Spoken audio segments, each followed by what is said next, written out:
بسم اللہ الرحمن الرحیم، ویلکم بیک۔ آج کی اس ویڈیو میں ہم یہ سیکھیں گے کہ اگر آپ کے گھر میں ایک بچہ یا بچی پیدا ہوتے ہیں تو ان کے کان میں اذان دینے کا اور اقامت دینے کا طریقہ کار کیا ہے۔ دوستو، سنت یہی ہے کہ بچہ ہو یا بچی ہو اس کے کان میں اذان مرد حضرات دیں اور ان کا باوضو ہونا افضل ہے۔ ظاہر ہے اگر آپ وضو میں ہوں گے اور آپ اذان کے الفاظ ادا کر رہے ہیں تو یہ زیادہ بہتر ہے۔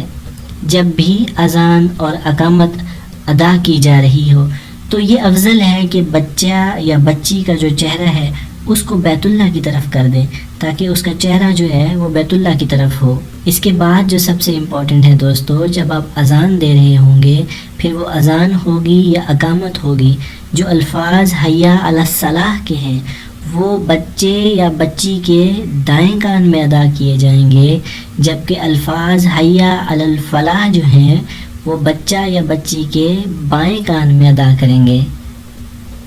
بہتر یہی ہے کہ آپ اپنی آواز کو نرم رکھیں، آہستہ اذان دیں۔ آواز کا اونچا رکھنا کوئی لازم نہیں ہے۔ ہر مسلمان کی یہ خواہش ہوتی ہے جب بھی ان کے گھر میں بچہ یا بچی پیدا ہوتے ہیں کہ ان کے بچے اللہ کے بتائے ہوئے طریقہ کار کے مطابق زندگی گزاریں۔ ویڈیو دیکھنے کا بہت شکریہ۔ کوئی کویسچن ہو تو آپ ہم سے کمنٹس کر سکتے ہیں۔ اذان اور اقامت کے الفاظ ویڈیو کی ڈسکرپشن میں مہیا کر دیے گئے ہیں۔ Thanks for watching, stay tune.